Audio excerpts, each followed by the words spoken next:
Здравейте хора, как сте? Реших да направя този клип просто е така. За хората, които се правят на уж приятели, а всъщност не строят и песник. В случаите, когато се нуждаеш от помощ,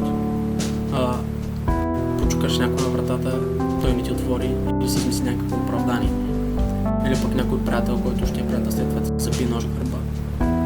Просто днес реших това клип да направя, защото напоследък случаите станаха много чести за приятелите, които даже само когато имаш нужда, тогава ти обръщат внимание, когато те имат нужда да ви магазините.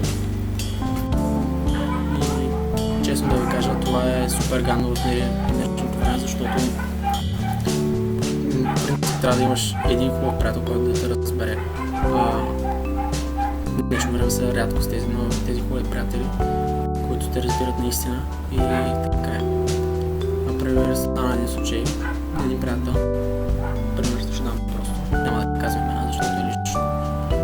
И просто така си върши пътя и този някакъв идиот почна да го обижда без причина. Ти си глупак, ти си идиот, ти струваш 5 пари и някакви тем подобни глупости, които много аз планират. Той беше с майка си. И просто почна да ви казва майка ти такова сега на използването на цензурни думи. Има и такова сега и он е като му писна, че го вкара в кома. В момента го са за 30 000. И струва ли си? Струва ли си просто заради такива идиотчета да си губи живота? Това е просто съвет от мен, в който може би трябва да се осъзнаете и да разберете кой е приятел, а кой не вие. Защото много предателства станаха. И също няма причина в момента. Също има причина да направя това клипче в момента, защото скоро ме е случило на този случай.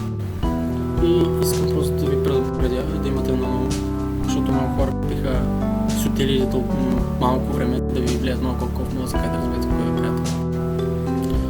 Има много такива случаи и на мен ми се е случило, и на други се е случило, доверяваш се и накрая просто те заебават супер здраво. Също те заебават с 500 или нещо подобно. Само когато имат нужда да напресе, то сме до сега да го убим или пък нуждае се от пари или нещо подобно. Поговорката приятел в нужда се познава, приятел в нужда се познава, но не всяко, когато имаш нужда.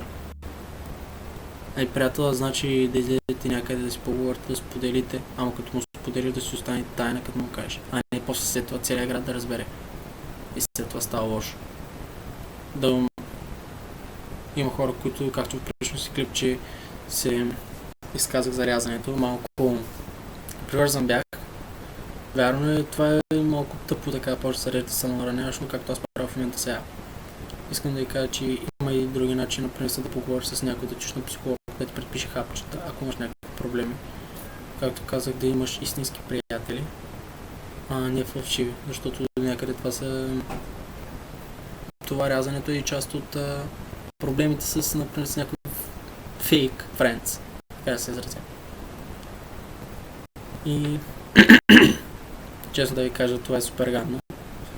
В принцип, не бива така да се постъпва да се довериш някой човек, да забие нож в гърба или изобщо само да не те е басам, когато имаш нужда или от нещо подобно, или например сега, когато си известен, тогава да търси нещо подобно. Това е супер гадно. Например сега аз имам една позната, няма да споменам имена, скоро забогатя. И изобщо не е бава никой. Стана супер известна, където и да я видя, да че съм чувствал до небесата. И имаш по-голям шанс, ако пишеш на Майли Сайръс да се отговорят, колкото на нея. Или пък да я заговориш просто. Съм чувствал до небесата. Искам да кажа, че не е бил истински приятел на никой. Просто ги използва докато за нещо, някаква изгода. А това е изобщо не е добре. Както и да е.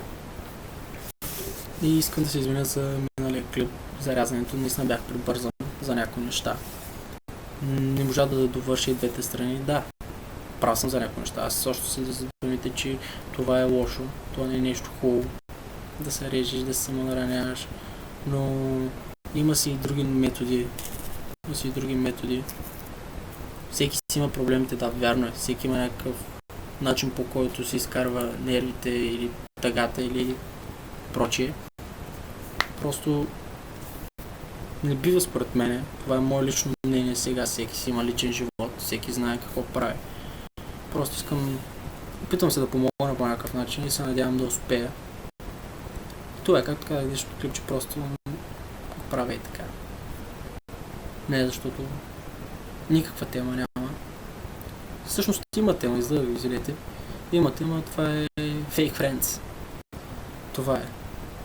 И благодаря за вниманието. Ако имате някакви въпроси, линковете за Facebook, Ask.fm и Google+, са под клипа. Ако имате някакви въпроси, пишете. Наскоро мисля да се направи Twitter и ще го сложа в описанието. Лек ден и внимавайте с какво се спретелявате.